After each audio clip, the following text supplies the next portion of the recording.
Tu ne fais pas partie de la famille. Mon petit-fils a dit ça devant tout le monde.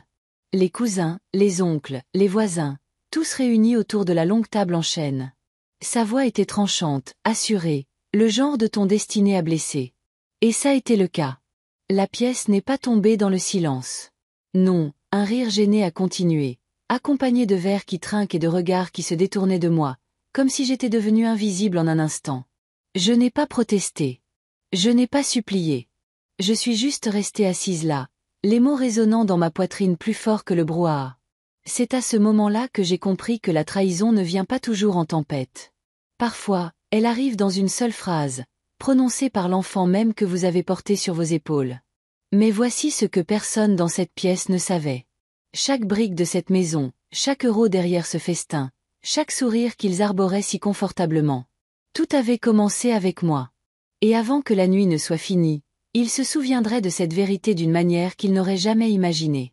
N'oubliez pas de vous abonner à la chaîne et de commenter en indiquant d'où vous regardez. J'ai regardé de l'autre côté de la table mon fils, Mathieu.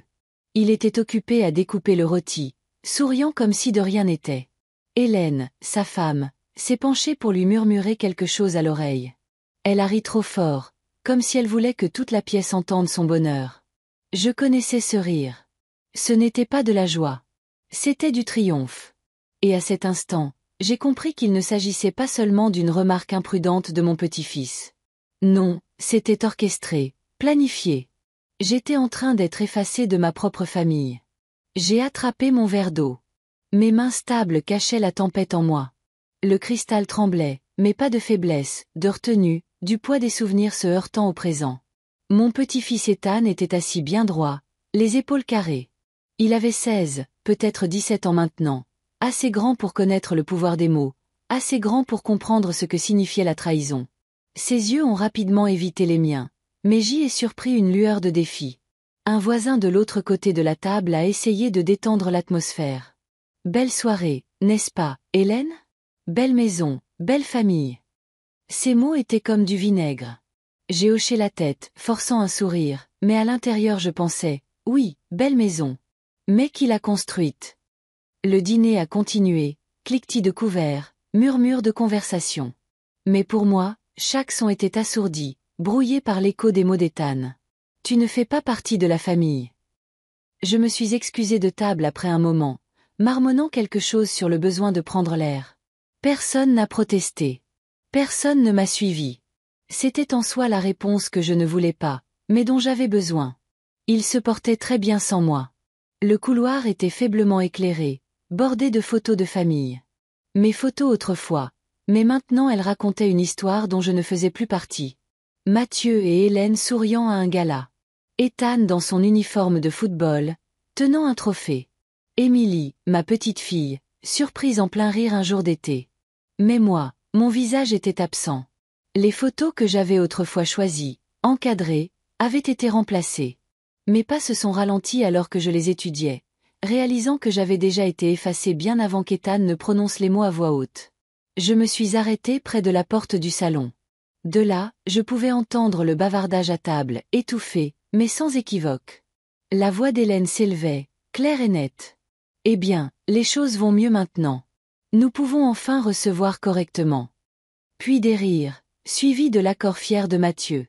Mieux maintenant. Recevoir correctement.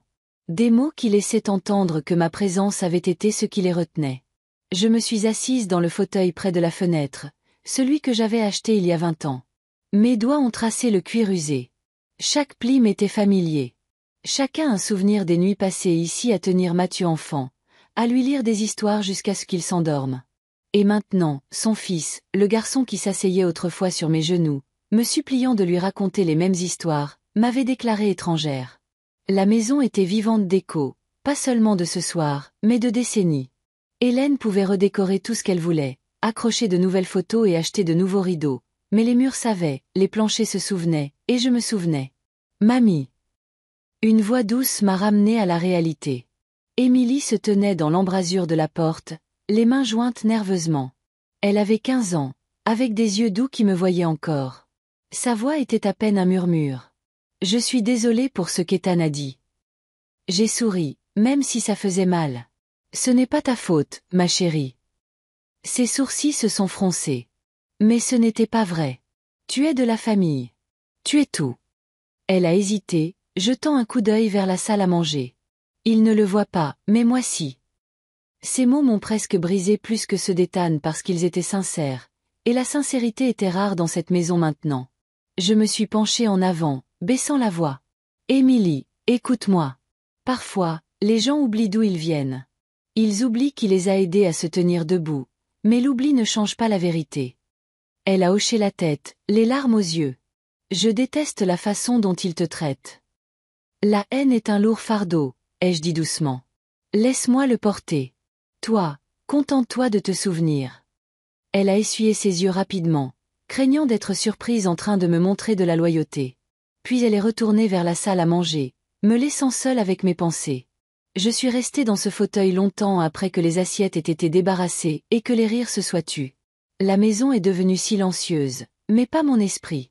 Je repassais les mots d'Ethan encore et encore, non pas pour me punir, mais pour les graver plus profondément, pour ne jamais oublier la leçon. Les gens à qui vous donnez tout peuvent encore décider que vous n'êtes rien. Mais ils avaient tort. Et le moment viendrait où on le leur rappellerait, non pas avec colère, non pas avec des cris, mais avec la vérité, avec quelque chose de plus fort que le bruit. Cette nuit-là, quand je me suis finalement levée pour aller dans ma chambre, je suis repassée devant la table en chêne. Elle était vide maintenant, jonchée de miettes et de verres à moitié pleins. J'ai posé ma main sur sa surface, sentant le grain du bois. J'avais fabriqué cette table de mes propres mains.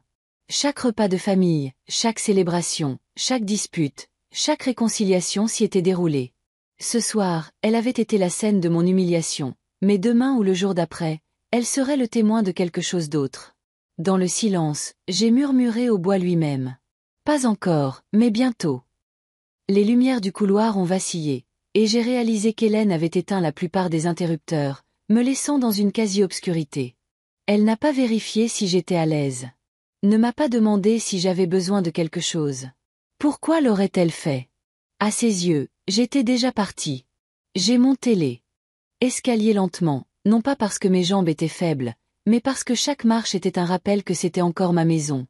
La rampe sous ma paume était polie par des années de mon contact. Le craquement de la 3e marche, l'affaissement de la 5e. Ces imperfections étaient les miennes. Elles appartenaient à ma vie. En arrivant en haut, j'ai entendu la voix de Mathieu en bas, faible, mais assez claire. Elle ne sera plus là pour très longtemps. Crois-moi. Le rire d'Hélène a suivi, froid, confiant. Je suis restée là, dans le noir, le cœur stable maintenant. Il pensait que je n'entendais pas. Il pensait que j'étais finie. Mais il se trompait. Parce que ce qu'il ne savait pas, ce que personne ne savait, c'est que j'avais déjà commencé à me préparer. Silencieusement, patiemment, avec du papier, pas du bruit.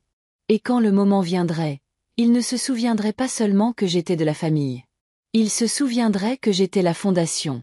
Je n'ai pas dormi cette nuit-là. Pas à cause de l'âge, pas à cause de la douleur, mais à cause de la mémoire. La mémoire est une chose tenace. Elle ne se repose pas quand on le lui dit. Elle s'insinue par les fissures, se rejoue en boucle. Et alors que j'étais allongée dans ma chambre, je revenais sans cesse à la première fois où j'ai porté Mathieu dans cette maison. Elle n'était pas aussi impeccable à l'époque. Les murs étaient en plâtre nu, les sols sentaient encore la sueur. Hélène n'était même pas dans le tableau. C'était juste moi, une femme beaucoup plus jeune, tenant mon garçon dans mes bras, lui promettant que cet endroit serait toujours son ancre, son refuge. Et pendant des années, j'ai tenu cette promesse. Mais les promesses, j'ai appris, peuvent être tordues quand les gens oublient leurs origines. Le matin est venu, gris et humide. Je me suis levée tôt comme toujours, bien avant que le reste de la maison ne s'éveille. Je me suis dirigée vers la cuisine, celle que j'avais conçue pour capter le lever du soleil à travers sa large fenêtre. La cafetière ronronnait, remplissant le silence d'un réconfort que la langue acérée d'Hélène ne pourrait jamais offrir. Je me suis assise à la table, regardant la lumière poindre sur le jardin. Et j'ai pensé aux années passées. Comment Mathieu s'asseyait en face de moi, un petit garçon aux genoux écorchés, posant des questions sur tout. Pourquoi le ciel changeait de couleur? Comment le bois devenait une table? Pourquoi certains hommes brisaient leurs promesses alors que d'autres les tenaient? J'ai répondu à toutes les questions que je pouvais. Et quand je ne savais pas, je lui disais la vérité. On apprend au fur et à mesure, mon fils. Et pourtant, nous en étions là. Il avait cessé de demander, cessé d'écouter. Déjà debout? Une voix m'a surprise. Hélène se tenait dans l'embrasure de la porte, son peignoir de soie bien noué, ses cheveux parfaitement coiffés, bien que le soleil soit à peine éveillé. Elle ne m'a pas regardé en parlant. Elle ne le faisait jamais. Elle est allée directement au réfrigérateur, l'a ouvert et a sorti une bouteille de jus. Oui, ai-je simplement dit. Elle s'est versé un verre. Tu sais, Hélène, il serait peut-être temps que tu envisages de déménager dans un endroit plus petit, plus facile à gérer, un lieu adapté à ton âge. Ces mots dégoulinaient de politesse, mais ses yeux ne se sont jamais adoucis. Cet endroit est gérable, ai-je répondu, stable. Elle a siroté son jus, souriant légèrement. Pour l'instant, peut-être, mais les choses changent. Les familles s'agrandissent, les maisons évoluent, et parfois les vieux espaces ont besoin de nouvelles vocations. J'ai croisé son regard. Cette maison a une vocation. Elle l'a toujours eue. Son sourire s'est élargi, mince, répété. Eh bien, nous verrons. Elle a laissé le verre à moitié fini sur le comptoir et est sortie. La cafetière a craché sa dernière goutte. Je suis restée assise là, laissant ces mots flotter dans l'air comme de la fumée. Déménager. Espace plus petit. Âge. Ils étaient déjà en train de m'écrire hors du scénario. J'ai repensé à Ethan, à sa voix tranchante à table. Tu ne fais pas partie de la famille. Peut-être n'avait-il pas trouvé ces mots tout seul. Peut-être lui avait-il été donné comme un parent glisse un comprimé dans de la compote. La pensée a alourdi ma poitrine, mais elle a aussi aiguisé quelque chose en moi. La trahison n'était pas seulement l'erreur d'un garçon. C'était la décision de la famille. Plus tard dans la matinée, je suis allée dans la remise derrière la maison. Ça sentait le pain et l'huile, comme depuis des décennies. Mes mains ont effleuré les outils soigneusement alignés sur le mur. Marteau, scie, clé, tous à moi. Acheté avec mon salaire, utilisé pour construire non seulement des meubles, mais une vie. J'ai pris une petite boîte en bois sur l'étagère. À l'intérieur, des photographies. Mathieu le jour de sa rentrée, Hélène et lui le jour de leur mariage, Ethan et Émilie tout petits. Et, parmi elles, une photo de moi tenant Mathieu devant cette même maison quand elle fut terminée. Nous avions l'air fiers, tous les deux. J'ai tracé le bord de la photo avec mon doigt, me demandant quand la fierté s'était aigrie en possession. Mamie, la voix d'Émilie a appelé depuis le jardin. Elle a jeté un coup d'œil dans la remise, les yeux prudents. Ça va. J'ai reposé la boîte. Je vais bien, ma chérie. Juste en train de me souvenir. Elle s'est approchée, ses baskets crissant sur le gravier. J'ai entendu maman parler. Elle a dit que tu pourrais déménager. J'ai souri doucement, même si ça m'a coûté. Les gens parlent. Ça ne rend pas les choses vraies. Ses yeux brillaient. Mais s'il essaie de les rendre vraies. Pendant un instant, j'ai voulu tout lui dire. Que sa mère et son père me poussaient déjà dehors, que les mots d'Ethan n'étaient pas un accident. Mais elle était encore une enfant, bien que sage au-delà de son âge. Je ne pouvais pas lui mettre ce fardeau sur les épaules. Ne t'inquiète pas, ai-je dit à la place. Cette maison a une mémoire plus longue que les gens ne le pensent. Elle sait qui lui appartient. Elle a incliné la tête. Tu veux dire, comme si elle savait que tu lui appartiens. J'ai gloussé doucement. Exactement. Elle a souri, une petite lueur d'espoir, et est retournée en courant vers la maison. Quand elle fut partie, je me suis appuyée contre l'établi. La remise était silencieuse, mais mon esprit ne l'était pas. J'ai pensé aux mots d'Hélène, au silence de Mathieu, à la trahison d'Ethan, à l'innocence d'Émilie. Et puis, comme un fil tiré d'une tapisserie, un souvenir a refait surface, un que je n'avais pas touché depuis des années. L'acte de propriété. Les papiers. Quand j'ai construit cette maison, je me suis assuré d'une chose, qu'elle ne tomberait jamais entre de mauvaises mains. J'avais parlé à un avocat à l'époque, une mesure de précaution qui semblait inutile alors, mais qui maintenant ressemblait à une prophétie. Il y avait des stipulations, des clauses cachées, des choses que même Mathieu avait probablement oubliées. Le papier, pas le bruit. C'est ce qui comptait. Pas les cris à travers une table, pas les disputes dans les cuisines. Le papier, silencieux, impitoyable. J'ai quitté la remise avec un calme que je n'avais pas ressenti depuis des semaines. Mes pas étaient lents mais déterminés alors que je traversais le jardin pour retourner vers la maison qui avait essayé de m'effacer. Ce soir-là, alors que la famille se rassemblait à nouveau dans le salon, j'ai pris mon fauteuil habituel. La télévision hurlait des rires d'une comédie qu'Hélène aimait. Mathieu était assis à côté d'elle, son bras nonchalamment drapé sur le canapé. Ethan faisait défiler son téléphone. Émilie lisait tranquillement dans un coin. Personne ne m'a parlé. Personne ne m'a demandé comment s'était passée ma journée. Et pour la première fois, ça ne m'a pas manqué, parce que je savais quelque chose qu'ils ignoraient. Bonne nuit, ai-je dit, me levant finalement pour partir. Bonne nuit, a répondu Mathieu distraitement, sans me regarder. J'ai monté les escaliers, chaque marche résonnant non pas de solitude, mais de résolution. Ils me croyaient en train de m'éteindre. Ils me croyaient faible. Mais ils avaient oublié la plus simple vérité. Les fondations ne s'éteignent pas. Elles tiennent bon. Elles attendent. Et quand le moment est venu, elles rappellent à tout le monde qui a construit la maison au-dessus d'elles. Et j'avais l'intention de le leur rappeler bientôt. Le lendemain matin, je me suis réveillée à nouveau avant le soleil. Le sommeil ne me rendait plus beaucoup visite, mais ce jour-là, ce n'était pas seulement l'âge ou la mémoire qui me tenait éveillée. C'était un sentiment de direction. Une corde qui avait été enfouie dans la poussière des années me tirait doucement. Je me suis assise à mon bureau à l'étage, un lourd meuble en chêne que j'avais autrefois construit moi-même. Les tiroirs ont grincé lorsque je les ai ouverts. Enveloppe délavée, reçu jauni par le temps, manuel d'instruction de machine qui avait cessé de fonctionner depuis longtemps. Des strates d'une vie vécue. Mais sous tout ce désordre, dans le tiroir du bas, scotché au bois, se trouvait ce que je cherchais. Une épaisse enveloppe Kraft. Je l'ai décollée, mes doigts tremblant légèrement, non pas de faiblesse, mais du poids du souvenir. À l'intérieur, l'acte de propriété de la maison, celui que j'avais signé il y a des décennies, à l'époque où mes cheveux étaient foncés et mon dos solide. À l'époque où Mathieu n'était encore qu'un garçon qui me suivait partout avec des camions jouets à la main, suppliant de m'aider. Mais ce n'était pas un simple acte de propriété. Je me suis souvenu du bureau de l'avocat, petit et tapissé de livres qui sentaient la poussière et l'encre. Je lui avais demandé, comment puis-je m'assurer que cette maison reste toujours entre de bonnes mains? Comment puis-je l'empêcher d'être vendue ou partagée si quelque chose m'arrive? Il s'était penché en arrière, ses lunettes basses sur son nez. Il y a des moyens. Des clauses. Vous pouvez lier la propriété à des conditions, à un comportement, à des rôles familiaux. Et c'est exactement ce que j'ai fait. Je relisais les mots maintenant. Mes yeux plus lents qu'avant, mais mon esprit vif. Les conditions étaient claires. Tant que je serais en vie, personne ne pourrait me chasser de cette maison. Pas légalement, pas par intimidation, pas même par des liens de sang qui s'enveniment. J'ai souri pour moi-même. Le genre de sourire que personne d'autre n'était censé voir. Les chuchotements d'Hélène. La cruauté d'Ethan. Le silence de Mathieu. Ils pensaient pouvoir m'effacer avec des mots tranchants et des regards froids.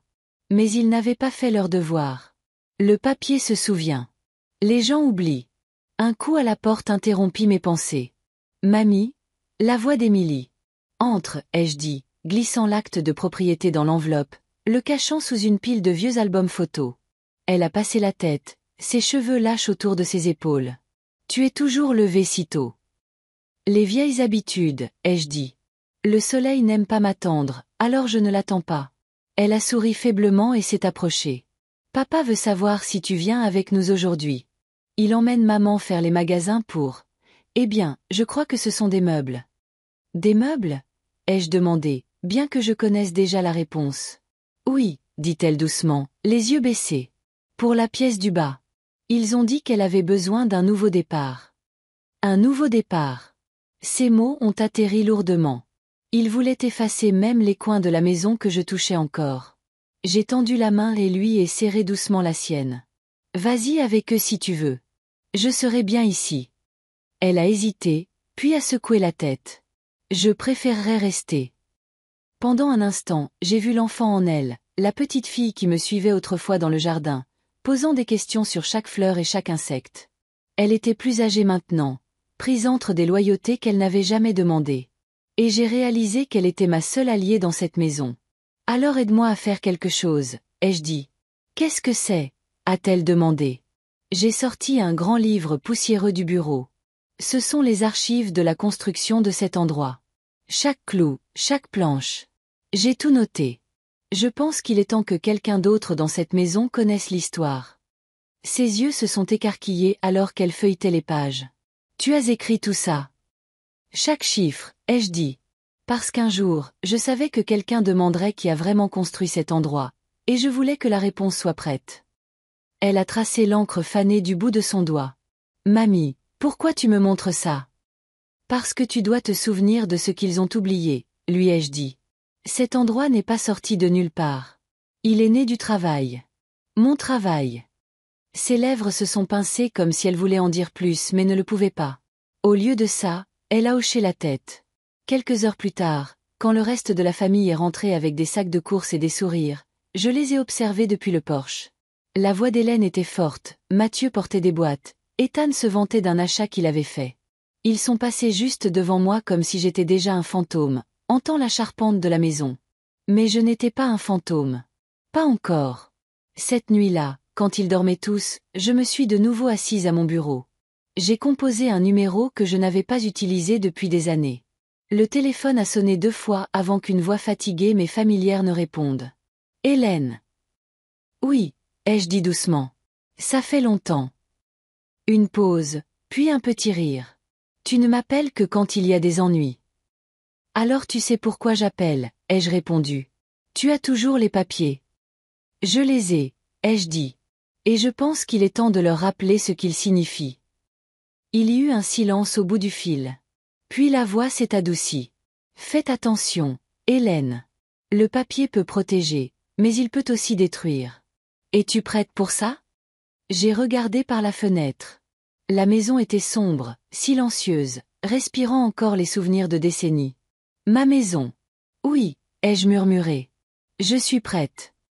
Quand j'ai raccroché, j'ai ressenti quelque chose que je n'avais pas ressenti depuis des mois.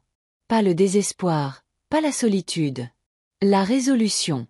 Il pensait que la vieille femme s'éteignait. Mais je venais juste de commencer à écrire le chapitre suivant. La semaine suivante, j'ai décidé de quitter la maison avant que quiconque ne se réveille. Le vieux camion a toussé 2 fois avant de démarrer, comme s'il en voulait d'être tiré de son long repos.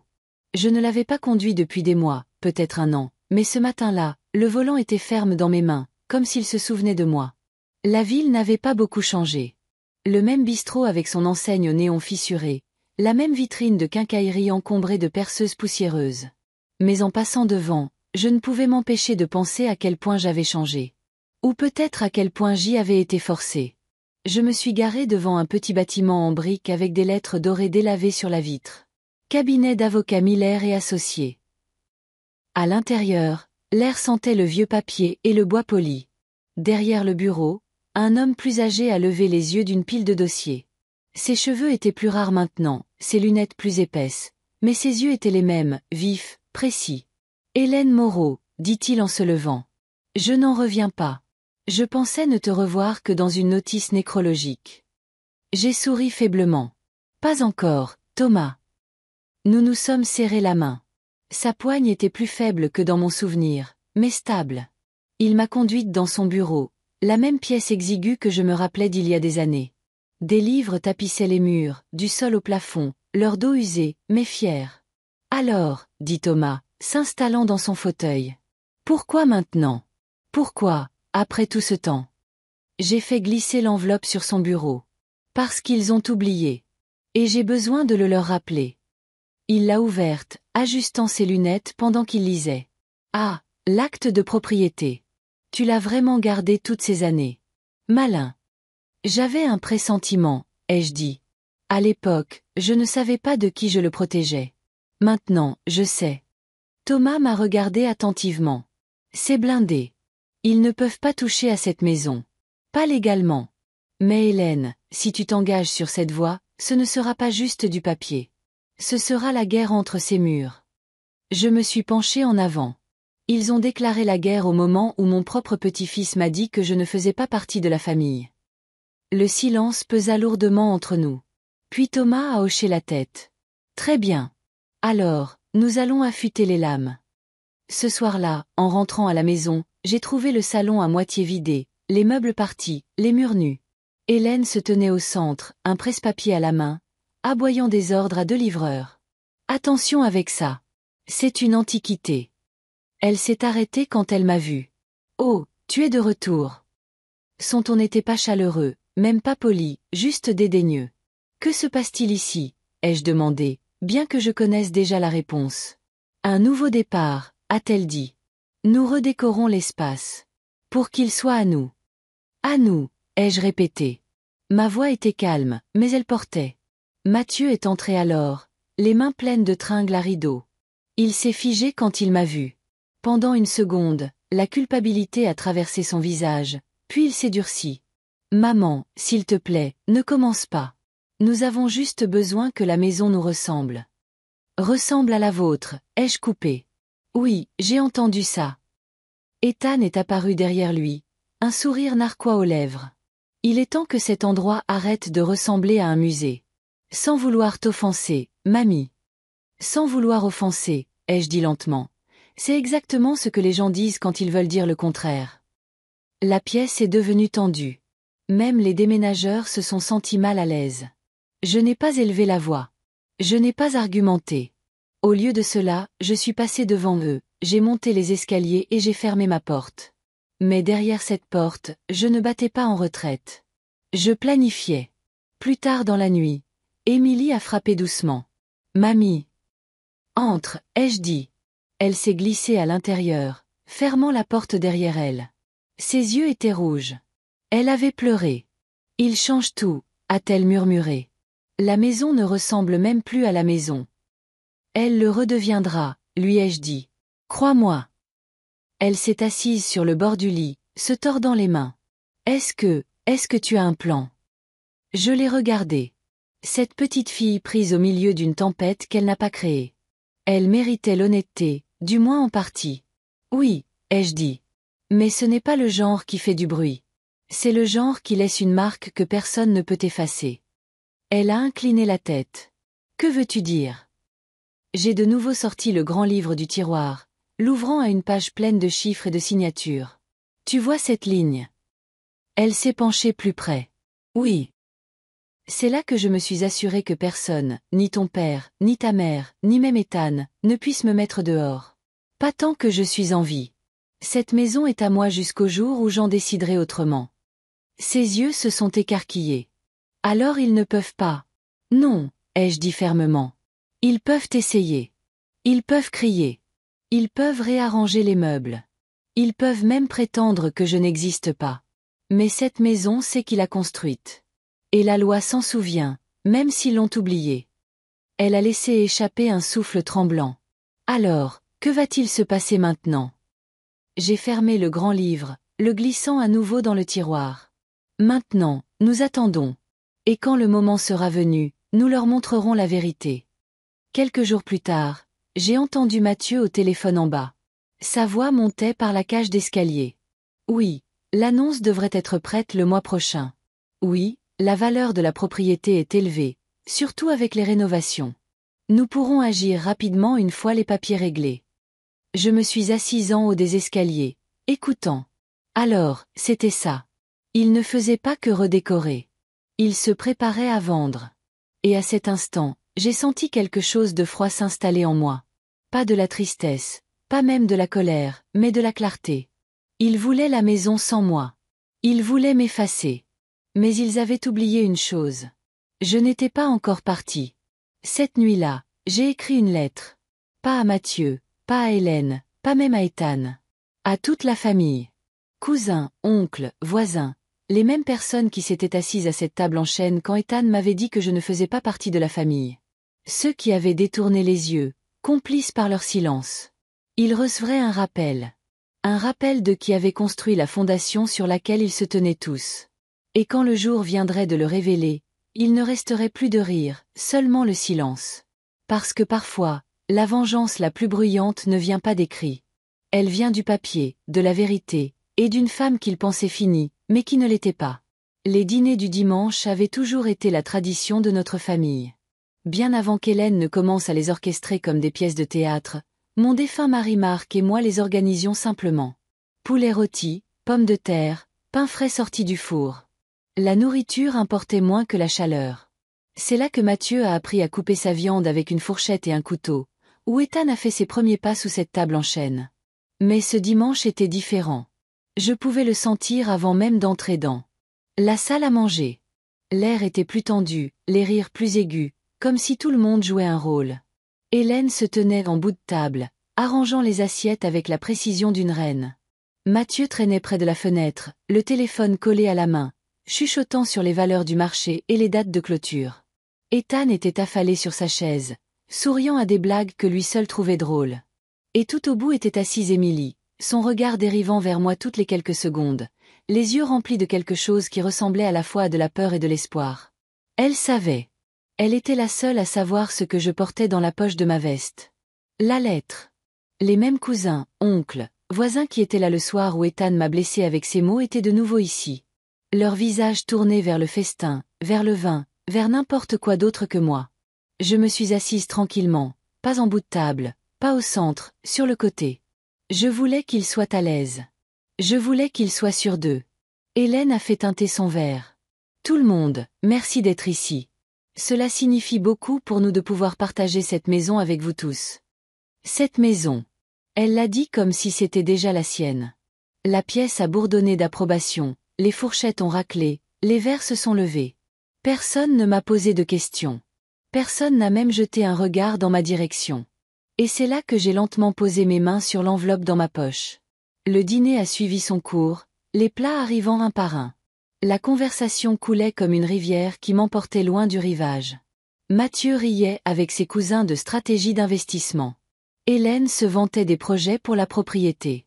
Ethan faisait des blagues sur la façon dont le vieux fauteuil de mamie craquait plus fort que les escaliers. Chaque pic atterrissait, non pas à cause de sa cruauté, mais à cause de l'indifférence qui suivait. Personne ne m'a défendu. Personne ne s'est arrêté pour me demander si j'étais à l'aise. J'étais un meuble. J'étais le tableau sur le mur, vieux, fissuré, familier et invisible. Quand le dessert a été servi, je me suis levée, lentement, délibérément. Les rires se sont faits plus rares. Quelques fourchettes se sont figées en l'air. Je ne prendrai pas beaucoup de votre temps, ai-je dit, la voix stable. J'ai juste quelque chose à lire. Mathieu a froncé les sourcils. Maman, ça peut attendre? Nous sommes. Ça ne prendra pas longtemps, ai-je interrompu. Hélène a posé son verre avec un soupir. Hélène, vraiment. Mais je dépliais déjà la lettre. Mes mains ne tremblaient pas. Ma voix n'a pas faibli. À ma famille, ai-je commencé. La pièce s'est tue, la curiosité se resserrant comme une corde. Vous pensez peut-être que cette maison est la vôtre maintenant. Vous mangez peut-être à cette table, redécorez les murs, parlez de la vendre, riez de ses craquements, et prétendez que ses fondations ont poussé de nulle part. Mais laissez-moi vous rappeler, chaque brique qui vous entoure, chaque euro derrière ce repas, chaque arbre qui ombrage le jardin vient de moi. Un murmure a parcouru la table. Les yeux d'Hélène se sont rétrécis, et Mathieu s'est agité mal à l'aise. Ethan a souri narquoisement, mais même son sourire a vacillé quand il a remarqué le silence autour de lui. J'ai continué. Pendant des années, j'ai travaillé en double poste, économisé le moindre sou, bâti un crédit brique par brique. Pas pour moi seul, mais pour cette famille. Quand vous étiez enfant, cette maison était votre terrain de jeu. Quand vous êtes devenu grand, elle a été votre refuge. Et quand Marc est mort, elle a été mon ancre. Et pourtant, devant cette même table, mon propre petit-fils m'a dit, je ne fais pas partie de la famille. Des halètements, des chuchotements. Les yeux se sont tournés vers Ethan, dont le visage est devenu rouge. Il a essayé de s'en tirer par une pirouette. Oh, allez, mamie. J'ai levé la main, le coupant. Ma voix s'est aiguisée. Il a dit que je ne faisais pas partie de la famille. Et aucun d'entre vous n'a parlé. Pas un mot pour me défendre. Le silence est un consentement. Et dans ce silence, vous m'avez effacé. J'ai laissé les mots s'installer comme la poussière dans une pièce où personne n'osait respirer. Puis j'ai déplié la deuxième feuille, la plus épaisse, l'acte de propriété. Alors ce soir, laissez-moi vous offrir une vérité écrite non pas en sentiment, mais en droit. Cette maison est à moi. Légalement, entièrement, irrévocablement. Pas à Mathieu, pas à Hélène, pas à Ethan. À moi. Je détiens l'acte de propriété, signé et scellé il y a des années. Vous pouvez peindre ces murs. Vous pouvez organiser ces dîners. Vous pouvez même rêver de la vendre. Mais sans mon consentement, vous ne possédez rien d'autre que de l'air. La pièce a explosé. Quoi? Mathieu s'est levé d'un bond, le visage pâle. Maman, tu ne peux pas juste. La voix d'Hélène a coupé, tranchante. Tu bluffes, ce papier. J'ai posé le document à plat sur la table, le faisant glisser vers l'avant. Voyez par vous-même. Les cousins se sont penchés, les chuchotements volant comme des étincelles. C'est vrai, a marmonné l'un d'eux. Son nom est bien là. Hélène l'a arraché, le parcourant furieusement, les lèvres pincées. Mathieu s'est frotté la tempe, faisant les 100 pas comme si la marche pouvait effacer l'encre. Ethan était assis, figé, la bouche entr'ouverte, pris entre l'incrédulité et la fureur. Je n'ai pas élevé la voix. Je n'ai pas jubilé. J'ai simplement dit, vous avez oublié quelque chose. Vous avez oublié que je suis toujours là. Que pendant que vous m'effaciez en paroles, je suis resté dans la pierre et le papier, dans chaque recoin de cette maison. Vous pouvez vouloir que je parte, mais vous ne pouvez pas effacer la vérité. Ni ce soir, ni jamais. Le silence qui a suivi était différent cette fois. Pas gêné, pas dédaigneux. Lourd, honteux. Les yeux d'Émilie brillaient, la fierté vacillant à travers ses larmes.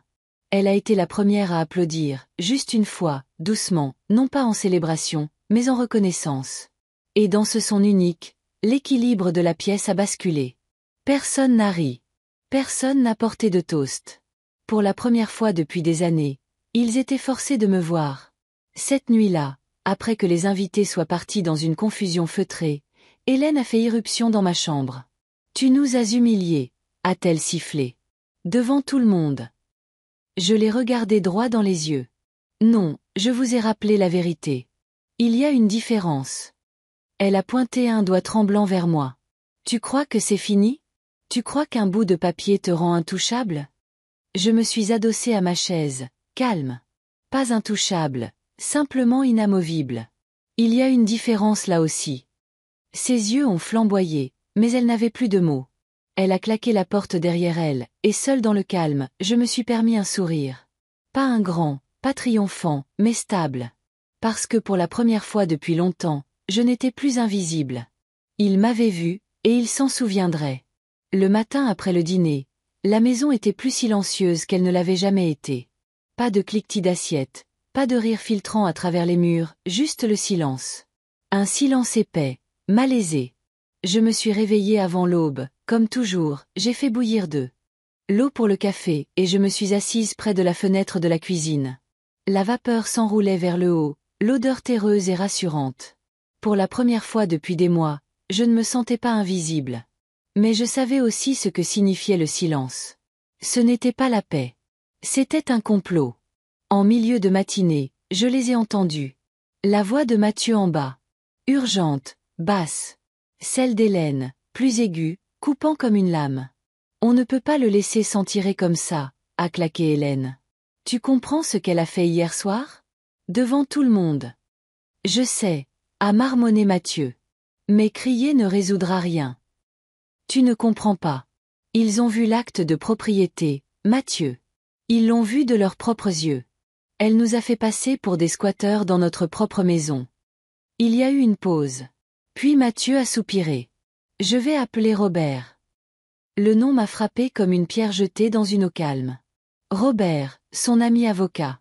Un homme qui trouvait toujours des failles dans les contrats, qui s'était vanté un jour lors d'un barbecue de faire disparaître les problèmes de ses clients. Alors, ils allaient se battre. Pas avec des mots, pas avec la culpabilité, avec la loi. Je suis restée à l'étage, écoutant. Ethan s'est mêlé à la conversation. Sa voix portait l'arrogance de quelqu'un qui n'a jamais rien gagné mais qui a toujours tout supposé lui être dû. Et alors, si le nom de mamie est dessus, a dit Ethan. Elle est vieille. Elle n'utilise même pas la moitié de la maison. On trouvera un moyen. Une procuration, peut-être. Ou, je ne sais pas, la faire déclarer incapable. La faire déclarer incapable, 3 le mot pesait lourdement sur ma poitrine, plus lourdement que le rire insouciant d'Ethan qui a suivi. Hélène a saisi l'idée instantanément. Exactement. Elle est seule depuis trop longtemps. Les gens le croiront. Il nous faut juste les bons papiers. Mathieu a hésité. C'est extrême. Mais Hélène a insisté, sa voix d'acier. Tu veux perdre cette maison? Tu veux que tout le monde chuchote sur la façon dont ta propre mère t'a humilié? Parce que c'est ce qu'ils font en ce moment. Tu as vu leur visage. Tu veux vivre avec cette honte? Mathieu n'a pas répondu, ce qui, d'après mon expérience, signifiait son accord. Plus tard dans l'après-midi, le téléphone a sonné. Je l'ai laissé sonner 3 fois avant de répondre. Madame Moreau? A demandé une voix sèche. Oui. Ici Robert Pierce, avocat. Je représente votre fils, Mathieu, et son épouse, Hélène. J'ai souri, bien qu'il ne puisse pas le voir. Déjà. Sa voix était douce, entraînée. Ils ont des inquiétudes quant à votre capacité à gérer la propriété. Ils aimeraient discuter des options avant de prendre d'autres mesures. D'autres mesures? Ai-je demandé. Mise sous tutelle, transfert d'autorité. Nous pouvons faire ça discrètement, Madame Moreau, ou ça peut devenir compliqué. 4-5 J'ai laissé le silence s'installer jusqu'à ce que même lui devienne mal à l'aise. Puis j'ai dit calmement, Monsieur Pierce, on m'a sous-estimé toute ma vie. Par mes patrons, par les banques, même par ma propre famille. Mais laissez-moi vous assurer, la seule erreur que les gens commettent toujours, c'est de supposer que le silence signifie la faiblesse. S'ils souhaitent poursuivre dans cette voie, dites-leur que je serai prête. Et j'ai raccroché. Ce soir-là, Émilie est passée. Elle s'est glissée par la porte arrière, sa présence douce mais urgente. Mamie, a-t-elle chuchoté, ils sont sérieux. J'ai entendu papa au téléphone. Maman est déjà en train de rédiger quelque chose. Ils veulent te pousser dehors légalement. Ses mains tremblaient. Elle avait 22 ans, trop jeune pour porter ce genre de poids. Pourtant, elle était là, portant la vérité que personne d'autre n'osait partager avec moi. J'ai posé ma main sur la sienne. Laisse-les essayer, ai-je dit. Ses yeux se sont écarquillés. Mais je n'ai pas peur de leurs papiers, Émilie. J'ai les miens. Et plus que ça, j'ai quelque chose qu'ils ne comprendront jamais. Quoi? La patience. Les jours suivants se sont déroulés comme une partie d'échecs. Hélène faisait défiler les voisins dans la maison, laissant entendre qu'elle allait bientôt apporter des changements. Mathieu restait dehors tard, probablement avec Robert pour préparer la requête qu'il pensait pouvoir m'effacer. Ethan se pavanait comme un prince héritier, s'appropriant déjà des espaces comme si la maison était son royaume. Mais j'ai joué mes coups aussi. Discrètement, j'ai visité le service de la publicité foncière. J'ai demandé des copies de l'acte de propriété, certifiées conformes, tamponnées et irréfutables. J'ai demandé un historique du titre de propriété montrant que la maison m'appartenait depuis le jour où Marc et moi avions signé les papiers. J'ai rassemblé toutes les preuves dont j'aurais besoin pour affronter leur tempête. À la banque, j'ai mis à jour mes comptes, placé des garanties et pris des dispositions pour que les relevés me parviennent directement, et non à l'adresse partagée. Au cabinet de l'avocat, mon avocat et vieil ami, Maître Bernard, a expliqué la situation. Il s'est adossé à son fauteuil en ajustant ses lunettes. Ils vont essayer de prouver votre incompétence, a-t-il dit. Et vous prouverez le contraire. Bilans médicaux, expertise, témoins.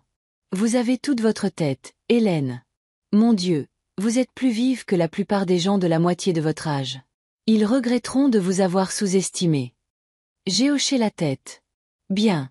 Commençons. Le vrai retournement de situation est survenu une semaine plus tard. Hélène a organisé un autre dîner. Cette fois, plus petit, plus sélect, juste la famille proche, et Robert, présenté sous le prétexte d'être un ami de la famille. Je me suis assise à table, silencieuse, observant. Robert souriait trop, riait trop facilement, ses yeux calculant chaque regard. À mi-chemin du repas, Hélène a tapoté son verre. Maman, nous avons réfléchi. C'est beaucoup de travail de gérer cette maison seule. Les factures, l'entretien, les responsabilités. Ne serait-ce pas plus facile si tu nous laissais t'aider? Nous pourrions te soulager d'un poids. J'ai posé ma fourchette. Et par aider, vous voulez dire que je vous cède tout. Mathieu s'est éclairci la gorge. Ce n'est pas comme ça. Nous voulons juste ce qu'il y a de mieux pour toi. Robert est intervenu, la voix douce comme de l'huile. Madame Moreau, ces choses arrivent tout le temps. Les familles consolident leurs actifs, rationalisent les responsabilités. Vous n'auriez plus à vous inquiéter. Je me suis adossée, étudiant chaque visage. La douceur forcée d'Hélène, la sueur nerveuse de Mathieu, le tapotement agité d'Ethan sur son téléphone, et Émilie. Émilie assise tranquillement, se mordant la lèvre, priant pour que je ne cède pas. Finalement, j'ai dit, vous savez, j'ai aussi réfléchi. Au fardeau, à la responsabilité, à la facilité avec laquelle on peut les confondre avec des chaînes. Hélène a souri, pensant m'avoir eu. Exactement, maman. Je l'ai coupé. Mais vous oubliez quelque chose. Les chaînes peuvent être brisées. Les fardeaux peuvent être déplacés. Et la responsabilité reste à celui qui l'a méritée. La pièce s'est figée. Le sourire de Robert a tressailli. Madame Moreau. Je me suis penchée en avant, la voix basse, délibérée. Cette maison est à moi. Mon nom est sur chaque ligne qui compte. Et si vous insistez, si vous déposez un seul papier, si vous murmurez un seul mot sur mon incompétence, alors non seulement je défendrai ce qui est à moi, mais j'exposerai chaque mensonge, chaque manipulation, chaque humiliation que vous m'avez fait subir. Et je vous promets que la honte que vous ressentez maintenant ne sera rien comparée à ce qui s'en vient. Silence. Un silence épais, étouffant. Ethan a marmonné. Tu bluffes. Je l'ai regardé fixement. Et c'est pour voir. Cette nuit-là, longtemps après qu'ils soient tous allés se coucher, je me suis de nouveau assise à la table de la cuisine. La maison craquait, non pas de trahison cette fois, mais comme si elle retenait son souffle avec moi. Je n'étais pas naïve. Je savais qu'ils insisteraient davantage. Mais je savais aussi quelque chose qu'ils ignoraient.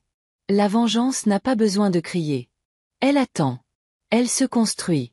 Et la mienne venait à peine de commencer. La lettre est arrivée un mardi. Une enveloppe blanche et impeccable, glissée sous la porte d'entrée quelque part entre l'aube et le milieu de la matinée.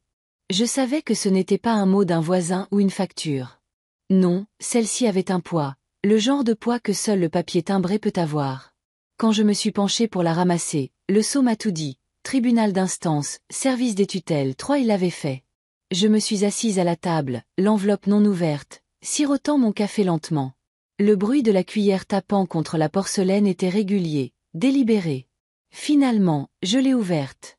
À l'intérieur se trouvait la notification. Mathieu et Hélène avaient déposé une requête de mise sous tutelle, citant des « inquiétudes » quant à la capacité d'Hélène Moreau à gérer son patrimoine de 3 des inquiétudes. C'était le mot qu'ils avaient choisi. Pas des preuves, pas des faits. Des inquiétudes. La première réaction ne fut pas la colère. C'était presque de l'amusement.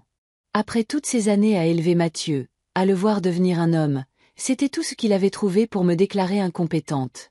Mais la piqûre est venue après. Pas du papier. De la pensée que mon propre sang, mon fils, me regardait et décidait que je n'étais pas apte à me tenir debout toute seule.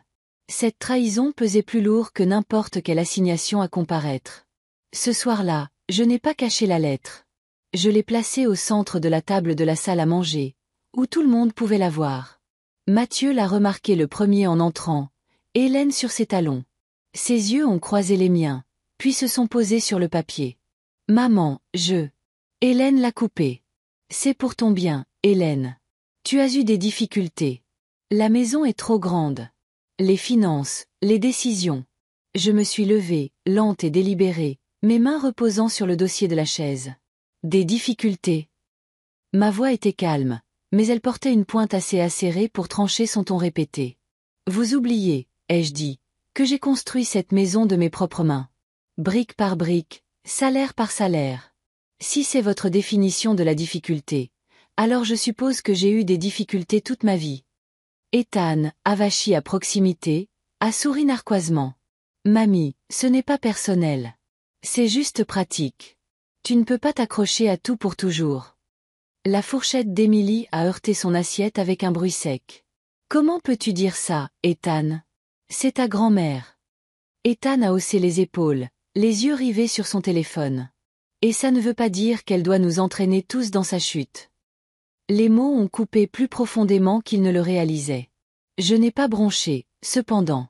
J'ai juste laissé le silence s'installer jusqu'à ce que même le faux sourire d'Hélène vacille. Puis j'ai dit, très bien. Laissons le tribunal décider. Mais comprenez ceci, la loi ne se laisse pas influencer par les chuchotements à une table de dîner. Elle écoute les preuves. Et j'en ai beaucoup. Le lendemain matin, je suis allée voir Maître Bernard, mon avocat. Son bureau sentait les vieux livres et le cuir, le genre d'endroit où la vérité semble plus lourde que les mensonges. Il a parcouru la requête, son front se plissant à chaque ligne.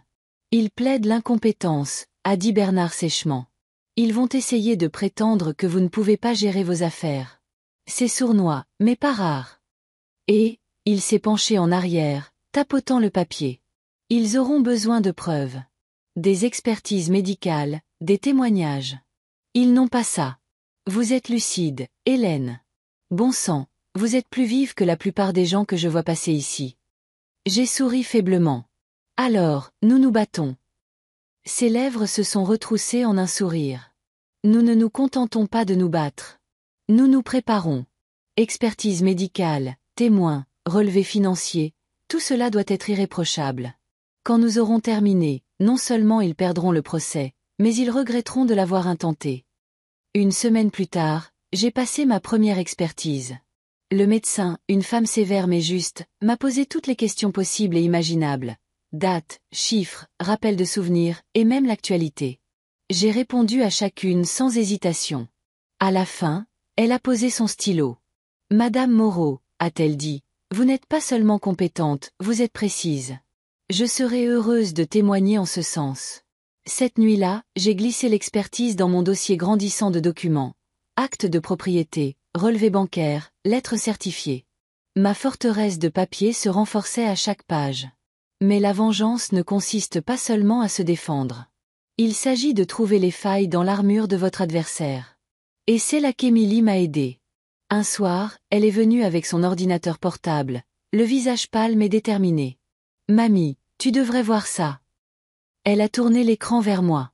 Des emails, des dizaines, entre Hélène et Robert. Il ne voulait pas que je trouve ça, a murmuré Émilie. J'utilisais l'ordinateur de maman pour imprimer quelque chose et le compte était encore connecté. J'ai lu les lignes, mes mains stables, bien que mon cœur batte la chamade. Hélène ne se contentait pas de pousser à la tutelle. Elle et Robert discutaient des moyens d'accéder à mes comptes avant même que la requête ne soit déposée. Si nous pouvons faire déclarer Hélène inapte, lisez un email, nous pourrons transférer les fonds sans délai. Mathieu suivra.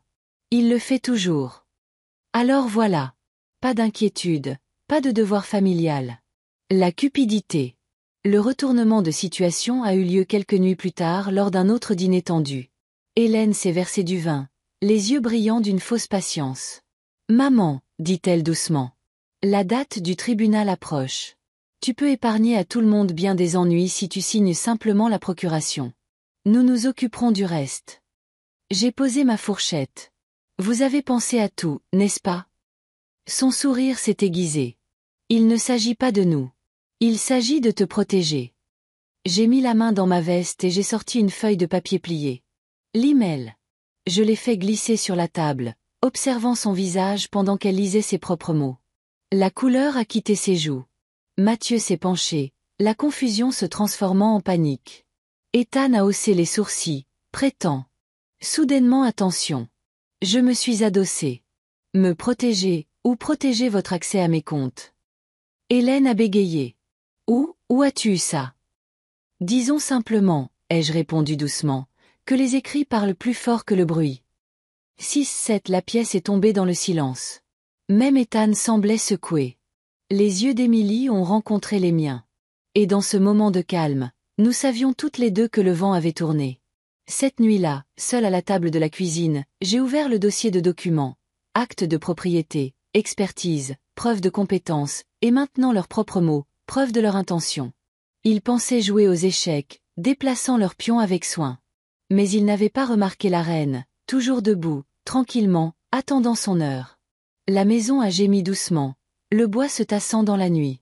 Pour eux, cela pouvait ressembler à de la faiblesse, à la vieillesse, à la décrépitude. Mais pour moi, cela ressemblait à un souffle. Régulier, patient, vivant. La bataille n'était pas terminée. Non, elle ne faisait que commencer. Et j'étais prête pour chaque coup. Le palais de justice était plus froid que ce à quoi je m'attendais. Pas en température, cependant. La climatisation bourdonnait sans relâche, mais en esprit. Les sols en marbre brillaient, reflétant chaque pas pressé, chaque déplacement nerveux. Les gens entraient et sortaient, serrant des documents, des chuchotements rebondissant contre les murs comme des oiseaux piégés.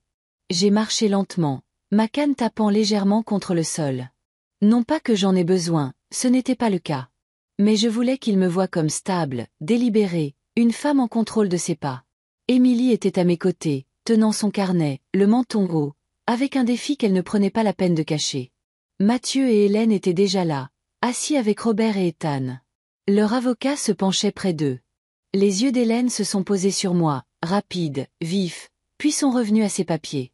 Mathieu évitait complètement mon regard. Ethan souriait narquoisement, comme si c'était une sorte de jeu qu'il avait déjà gagné. La voix de l'huissier a percé le brouhaha.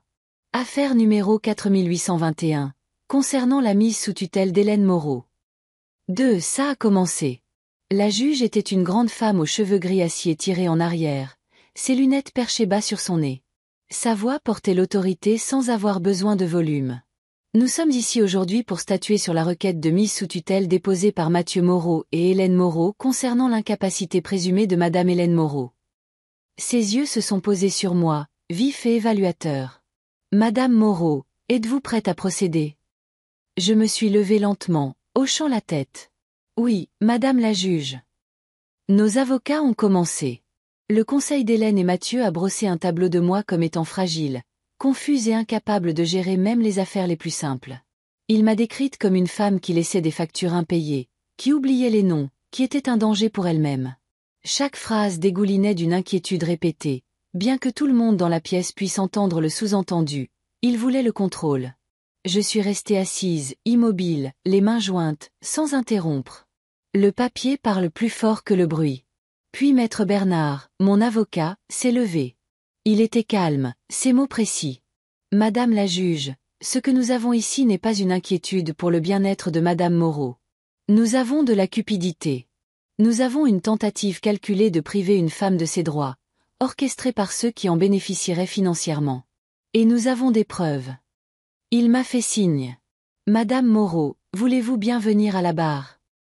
Le trajet jusqu'à la barre des témoins m'a semblé plus long qu'il ne l'était. Chaque pas résonnait. J'ai posé ma main sur le livre, j'ai prêté serment, puis je me suis assise. Maître Bernard m'a posé des questions. D'abord des dates, des chiffres, des événements récents. J'ai répondu à tout, clairement, délibérément. Pas pressée, pas hésitante, juste stable. La juge s'est penchée en avant, son expression indéchiffrable, mais attentive. Puis sont venues les expertises médicales. Le médecin a témoigné, sa voix calme et autoritaire. À mon avis professionnel, Madame Moreau est pleinement compétente. Ses capacités cognitives sont vives, sa mémoire précise. Elle est entièrement capable de gérer ses propres affaires. L'avocat d'Hélène s'est agité mal à l'aise, feuilletant des papiers qu'il ne voulait plus lire à voix haute. Puis maître Bernard a joué sa dernière carte. Il a remis à l'huissier une série de mets imprimés. Les propres mots d'Hélène conspirant avec Robert. La juge les a lus en silence, ses lèvres se pinçant en une ligne fine. Puis elle a levé les yeux, son regard transperçant Hélène comme une lame. Madame Moreau, dit-elle, comment expliquez-vous cela? Hélène a bégayé. C'est hors contexte. Je ne faisais que discuter de situations hypothétiques. La juge l'a coupé. Des situations hypothétiques sur le transfert de fonds d'un patrimoine que vous ne contrôlez pas encore. Mathieu a enfoui son visage dans ses mains. Le sourire narquois d'Ethan a disparu. Robert s'est enfoncé plus bas dans son siège. Quand ce fut mon tour de parler, je n'ai pas élevé la voix. Je n'en avais pas besoin. Madame la juge, ai-je dit doucement. Je suis peut-être vieille. Mes mains tremblent peut-être quand je soulève ma tasse de café. Mes genoux me font peut-être mal quand je monte les escaliers. Mais l'incompétence, non. Ce qu'ils ont pris pour de la faiblesse, c'est de la patience. Ce qu'ils ont pris pour de la confusion, c'est de la retenue. J'ai construit ma vie avec un travail acharné et des sacrifices, et je ne la livrerai pas à ceux qui confondent l'amour avec le droit. Le silence dans la salle était différent cette fois. Lourd, indéniable. La juge a finalement parlé. La requête est rejetée.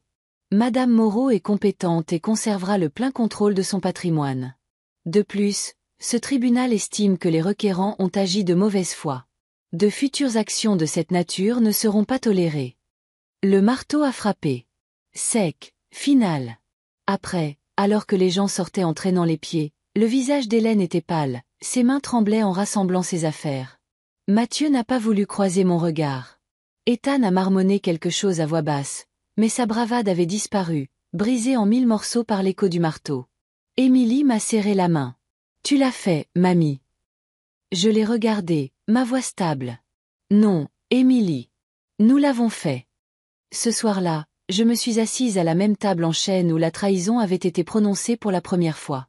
La maison a gémi doucement, comme si elle exhalait la tension qu'elle avait retenue. J'ai posé les papiers du tribunal, nets et précis. Le combat n'était pas terminé. Pas encore. Les familles ne se défont pas en une seule décision de justice. Il y aurait des chuchotements, des représailles, des tentatives de se regrouper. Mais les fondations avaient bougé. Ils m'avaient sous-estimé. Ils pensaient que l'âge signifiait la reddition. Au lieu de cela, cela signifiait l'endurance. Et l'endurance gagne les guerres. La nuit après l'audience, la maison était trop silencieuse. Pas le genre de silence paisible, mais le silence cassant d'un endroit qui retient. Son souffle. Je me suis assise seule à la table en chêne, celle-là même où mon petit-fils m'avait déclaré ne pas faire partie de la famille. La surface polie reflétait la lueur de la lampe au-dessus, mais elle semblait plus froide maintenant, comme si elle se souvenait de chaque mot, de chaque sourire narquois, de chaque regard détourné. Émilie est entrée, portant 2 tasses de tisane. Elle en a posé une devant moi, ses mains tremblant juste un peu. « Mamie, a-t-elle dit, tu as gagné aujourd'hui. Tu leur as prouvé qu'ils avaient tort. » J'ai hoché la tête, enroulant mes doigts autour de la chaleur de la tasse. « Oui, Émilie, mais leur prouver qu'ils ont tort ne signifie pas toujours que tu as gagné. Ça signifie juste que la guerre s'est déplacée. » Le dîner de famille qui a suivi n'a pas été une célébration. C'était plutôt une trêve déclarée après une embuscade ratée. Hélène ne m'a pas regardé une seule fois, sa fourchette raclant son assiette par petits mouvements secs et vifs. Mathieu ne parlait que lorsqu'on lui posait directement une question. Ses mots étaient brefs. Ethan était assis, raide, son arrogance percée, mais pas disparu. Robert ne s'est pas montré du tout. L'air était lourd, épais du bruit de la mastication et de la toux forcée occasionnelle. Finalement, Mathieu s'est éclairci la gorge. « Maman, je ne voulais pas que ça en arrive là. L'affaire de la tutelle. Nous étions juste inquiets pour toi. » J'ai posé ma fourchette lentement, délibérément. Inquiet ou intéressé. Le cliquetis du métal contre la porcelaine a résonné plus fort que ces mots. Hélène est intervenue, sa voix cassante. Nous pensions, nous pensions que tu ne pouvais peut-être plus tout gérer. Ce n'était pas malveillant. Je l'ai regardé, puis mes yeux sont devenus stables. Les emails ne mentent pas, Hélène. Ni les relevés bancaires. La malveillance, ce n'est pas toujours crier ou claquer les portes. Parfois, c'est planifier des dîners en fonction de ce que vous gagnerez quand quelqu'un d'autre sera parti. La pièce s'est figée. Ethan a marmonné, on ne faisait que penser à l'avenir. Je me suis adossée à ma chaise, le bois craquant sous moi. Et vous pensiez que l'avenir ne m'incluait pas. Plus tard dans la nuit, lorsque la vaisselle a été faite et que tout le monde s'est dispersé dans des coins séparés de la maison, Émilie m'a trouvée sur le porche. Elle a resserré son pull, son visage pâle au clair de lune. « Ils ne comprennent pas », a-t-elle murmuré. « Ils pensent que l'argent est l'histoire. Ils ne te voient pas. » J'ai posé ma main sur la sienne. « C'est l'erreur qu'ils ont faite toute leur vie, Émilie. Ils voient ce que je possède, pas qui je suis. » Elle a hésité, puis s'est penchée plus près. « Qu'est-ce que tu vas faire maintenant ?» La question est restée en suspens dans l'air frais de la nuit. Pour la première fois depuis des semaines, j'ai souri. Pas le genre de sourire qui cache la douleur, mais celui qui sait exactement ce qui va suivre. Je vais le leur rappeler, ai-je dit doucement, d'une manière qu'ils n'oublieront jamais. Le rappel a commencé tranquillement. J'ai de nouveau appelé mon avocat, Maître Bernard. Préparez les papiers, lui ai-je dit. Tout. Les testaments, les transferts, les révisions finales. Il n'a pas demandé pourquoi. Il a juste dit, je les aurai prêts. 2 jours plus tard, j'ai invité la famille à une autre réunion. Ils sont venus, bien que la réticence se lise dans leurs yeux. Peut-être pensaient-ils que je m'étais adoucie.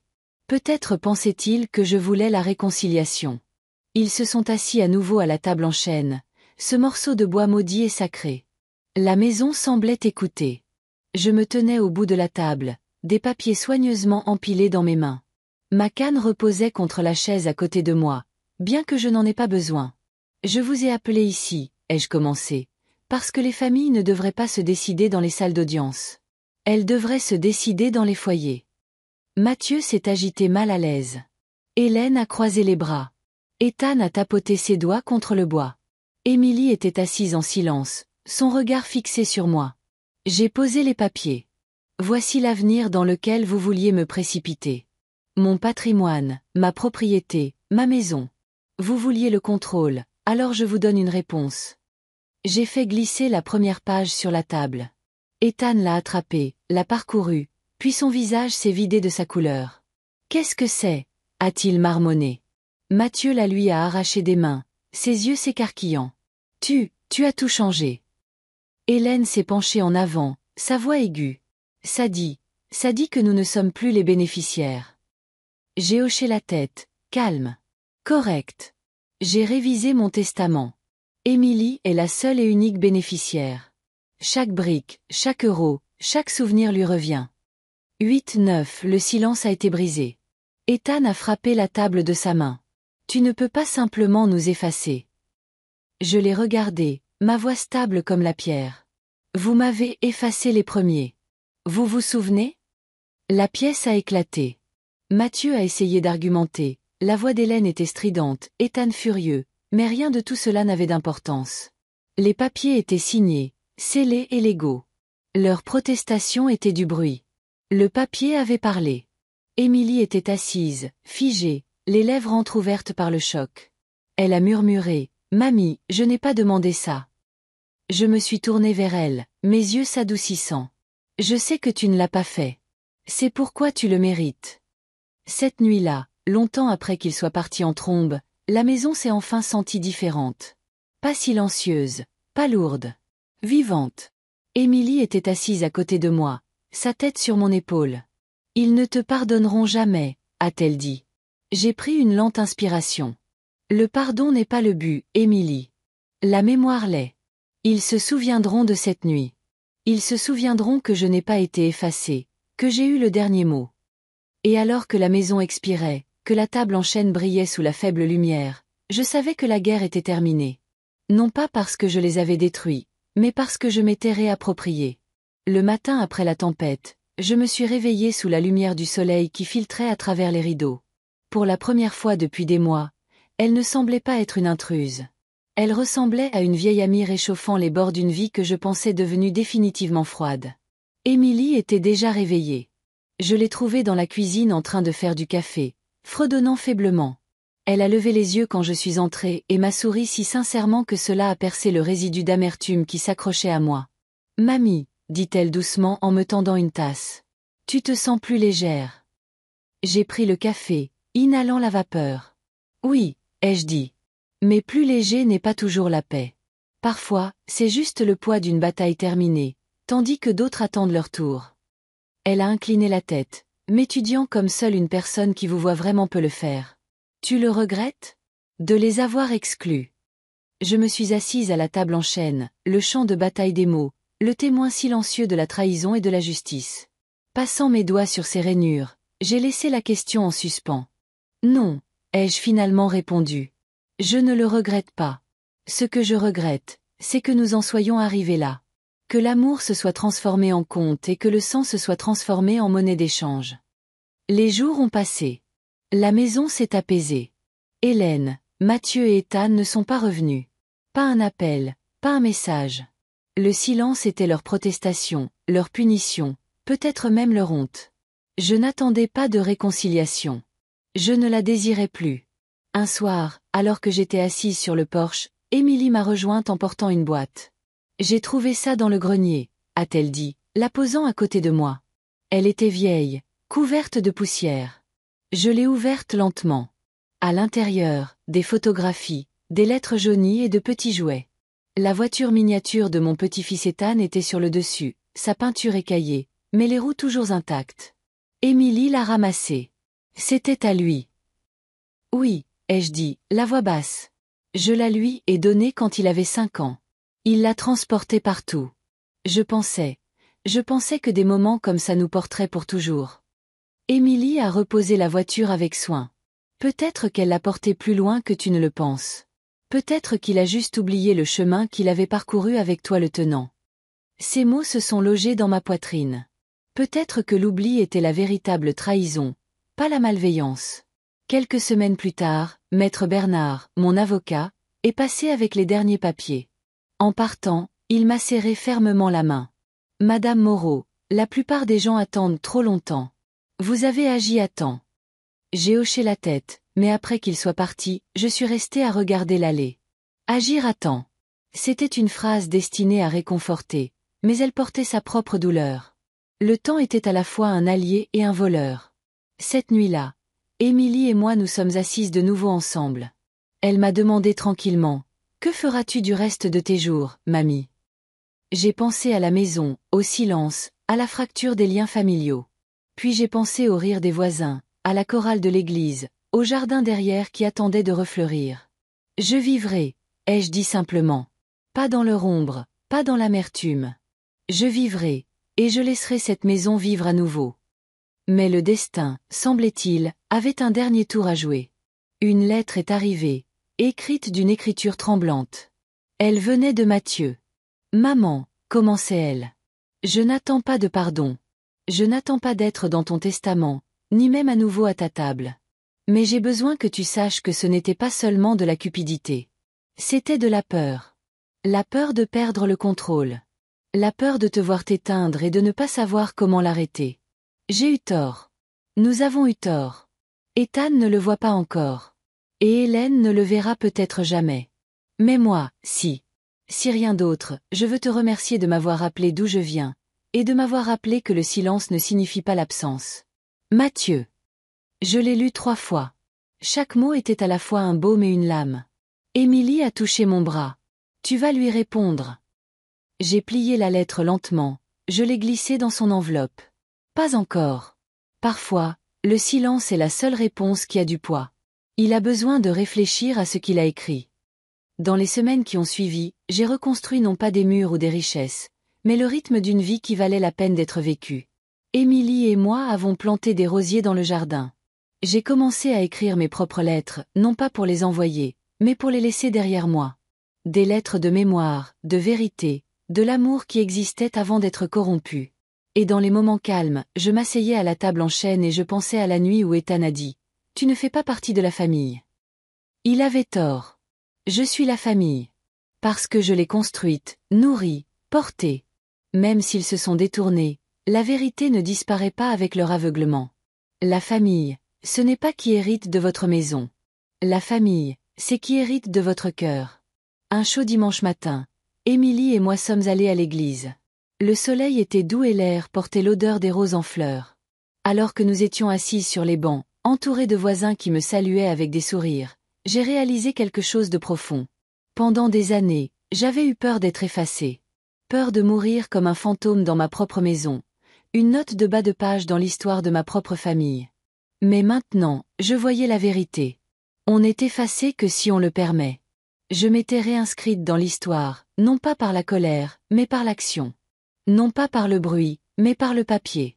Et dans les yeux d'Émilie, dans son rire dans le jardin que nous entretenions ensemble, j'étais vivante. Cette nuit-là, alors que la maison s'apaisait une fois de plus, j'ai murmuré dans le silence, non pas avec amertume, mais avec paix. Ils ont essayé de m'effacer, mais je suis toujours là. Et je serai toujours là. Et la maison, ma maison, a expiré. Non pas avec chagrin cette fois, mais avec quelque chose qui ressemblait à du soulagement. Merci de m'avoir accompagné dans ce voyage. Si vous aimez cette histoire, veuillez aimer cette vidéo, vous abonner à la chaîne et partager vos impressions sur cette histoire dans les commentaires. Pour écouter l'histoire suivante, cliquez sur la playlist qui s'affiche maintenant à l'écran.